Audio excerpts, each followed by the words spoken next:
Bonsoir à toutes et à tous. Je m'appelle Gaël Alain, je suis docteur en psychologie cognitive et ce soir, je vous propose de voir comment on peut mobiliser efficacement nos ressources intellectuelles aujourd'hui et puis demain.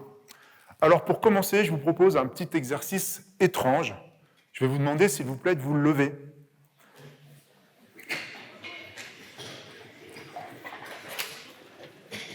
Et nous allons travailler ce que l'on appelle la proprioception. La proprioception, pour celles et ceux qui ne connaissent pas, c'est une modalité sensorielle exactement au même titre que la vision ou que l'audition, mais on n'en a pas forcément conscience puisque notre cerveau gère ça de manière très automatique. Pour prendre conscience de données proprioceptives, il suffit par exemple de se mettre en déséquilibre sur une jambe, et si c'est trop facile, vous fléchissez légèrement le genou. Et là, on sent qu'il y a de la correction d'assiette à opérer consciemment cette fois. Et on fait ça 5 secondes sur une jambe et 5 secondes sur l'autre. D'accord ? On fait abstraction du ridicule, de la position dans cette posture un peu de flamme en rose là. Ok ? On se remet tranquillement sur ces deux jambes. Alors, jusqu'ici, on faisait à peu près les malins parce qu'on avait les yeux ouverts et évidemment, la vision nous aide très largement à compenser ces déséquilibres. Vous avez bien compris où je veux en venir, c'est-à-dire qu'on va faire, s'il vous plaît, maintenant exactement la même chose. Cette fois, les yeux fermés, sans faire trop de mouline avec les bras, attention aux gens autour de vous. On fléchit et on essaye de tenir 5 secondes sur une jambe et puis 5 secondes sur l'autre. C'est toujours plus facile d'un côté que de l'autre, ce type d'exercice. Et on se remet tranquillement sur ces deux jambes et vous pouvez bien sûr vous rasseoir. Merci. Alors, vous devez vous demander, mais pourquoi je nous inflige cet exercice ? Ce n'est pas que pour le plaisir d'avoir l'air ridicule ensemble, quoique je ne recule devant aucune opportunité, c'est que, ce faisant, nous venons d'augmenter les capacités de traitement de notre cerveau d'environ 15%.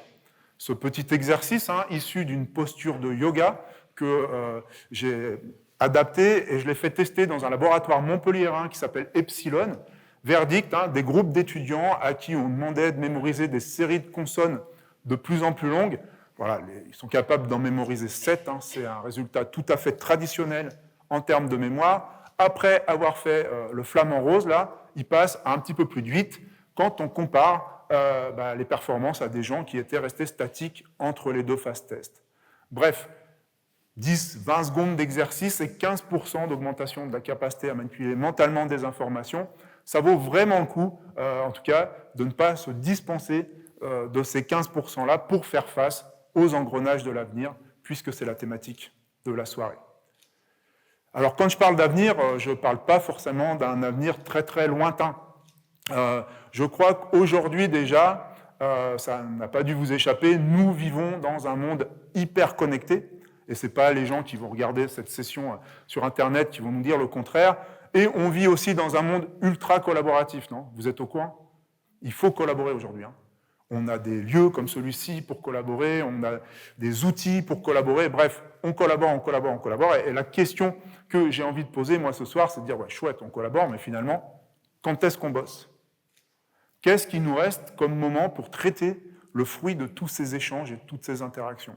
C'est un petit peu ça dont j'aimerais vous parler ce soir, d'autant plus que pour traiter toutes ces informations-là, on n'a pas 50 000 solutions, on n'a que cette chose un peu informe, grise, là, qui se présente à côté de moi. Est-ce que tout le monde voit ce dont il s'agit ?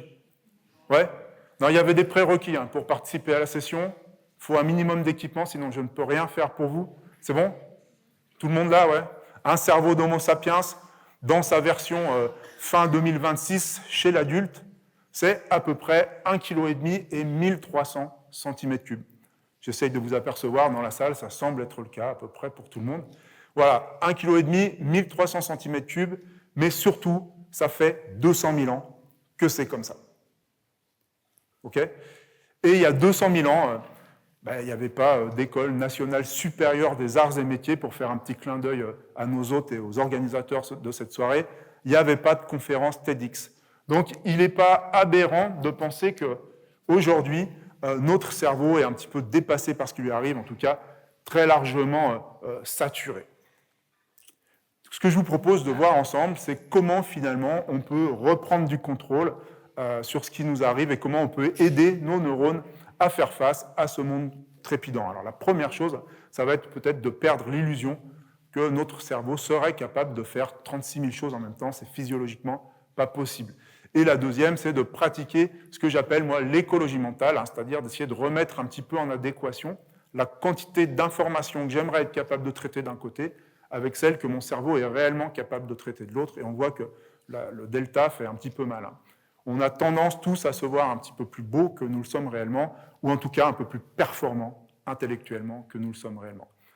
Alors, de manière très pratique, je vous propose d'explorer 3 stratégies pour reprendre le contrôle.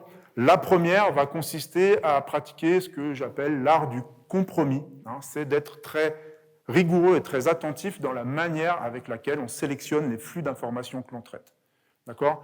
On peut être passionné, pourquoi pas, par la margarine et passer 3 quarts d'heure dans le rayon frais de son supermarché pour choisir la meilleure composition, le meilleur rapport qualité-prix. C'est juste que quand on fait ça, évidemment, on ne fait pas autre chose. Alors, je ne sais pas comment vous vous en sortez, mais moi, je choisis toujours le même beurre. Il y a peut-être le même un peu moins cher à côté.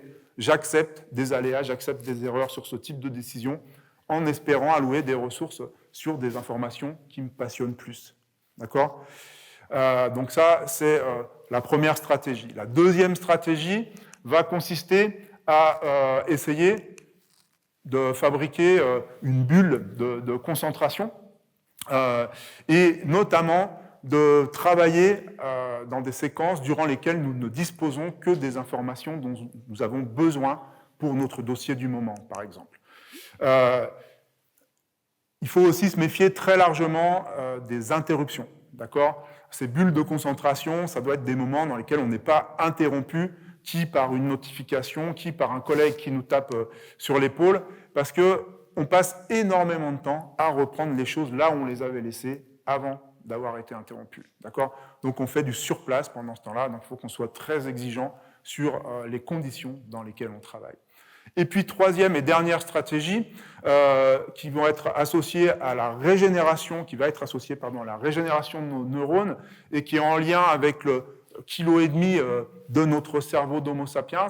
1,5 kg, c'est à peu près 2% de la masse chez l'adulte, mais c'est 20% de la consommation d'énergie métabolique. C'est énorme.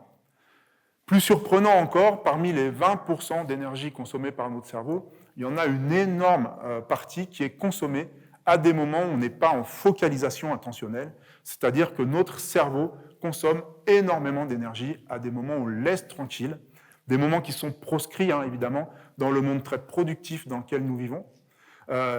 Mais voilà, c'est fondamental d'avoir des petits moments de relâche, d'accord ? Parce que pourquoi notre cerveau consomme autant d'énergie à des moments où on le laisse tranquille ? C'est parce qu'il va utiliser ces petits moments pour faire plein de choses.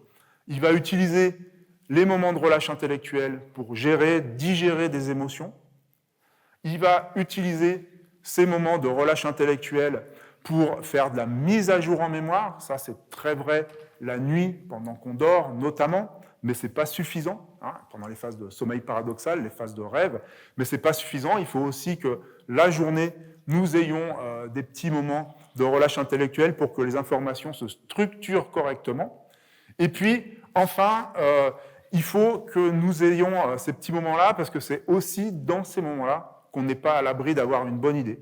D'accord ? L'analogie, c'est véritablement la bonne idée sous la douche. C'est parfois, quand je m'octroie un petit moment de relâche, les Anglais parlent de mind wandering, de divagation intellectuelle, que je peux avoir potentiellement 2 idées qui se télescopent, en prendre conscience et commencer à en faire quelque chose.